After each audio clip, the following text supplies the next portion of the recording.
पंढरपूर पासून अवघ्या 15 मिनिटांच्या अंतरावर पंढरपूर करकंब रस्त्यावर धोत्रेज ग्रँड प्रायव्हेट लिमिटेड घेऊन आले आहेत पंचतारांकित सुविधांनी युक्त हॉटेल ग्रँड। तसेच पुणे मुंबईच्या धर्तीवर सर्व सुविधांनी युक्त hotel Shreyas restaurant, veg non veg permit room बार, प्रशिक्षित कुक व होस्टिंग सेवा। हॉटेल ग्रँड मध्ये उपलब्ध आहेत 50 एसी रूम्स, 3500 स्क्वेअर फुटाचा सुसज्ज बक्वेट हॉल, भव्य एसी सूट्स, टेरेस गार्डन, भव्य लॉन आणि चेंजिंग रूम सहित स्विमिंग टँक, प्रशस्त पार्किंगची सुविधा। पंढरपूर नजीक असलेल्या हॉटेल ग्रँड या सुसज्ज आणि पंचतारांकित सुविधांनी युक्त hotel grand, hotel Shreyas restaurant, veg non veg permit room बार, पंढरपूर करकंब रोड। संपर्क 02186 24 22 45। कोल्हापूर जिल्ह्यातील जयसिंगपूर परिसरातील नागरिकांमध्ये रविवारी घडलेल्या एका हृदयद्रावक घटनेमुळे प्रचंड खळबळ उडाली आहे।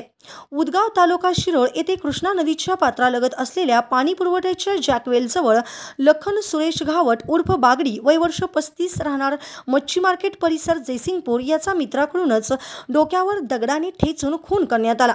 ही घटना रविवार दुपारी 3 वाजण्याच्या सुमारास घडली असून परिसरात भीतीचे वातावरण निर्माण झाले आहे।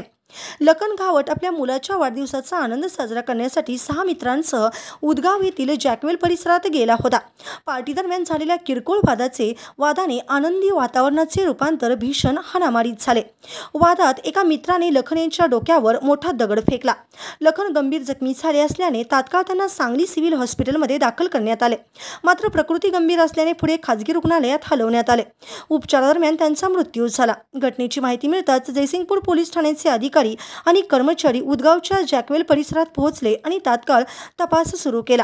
या प्रकरणी अक्षय माने, संकेत हंबर, अमीन राजपूत तसेच अमित सागावकर, प्रथमेश उर्फ गोट्या पवार आणि अरविंद माळी सर्व राहणार जयसिंगपूर यांच्या विरोधात जयसिंगपूर पोलिसात गुन्हा दाखल करण्यात आला आहे।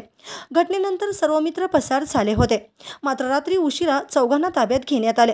अन्य चौघांचा शोध घेण्यासाठी पोलिसांनी पथके रवाना केली आहेत। या प्रकरणी योगेश सुरेश घावट यांनी पोलिसात फिर्याद दिली असून घटनास्थळी पोलीस निरीक्षक प्रवीण खानापुरे यांनी पाहणी केली।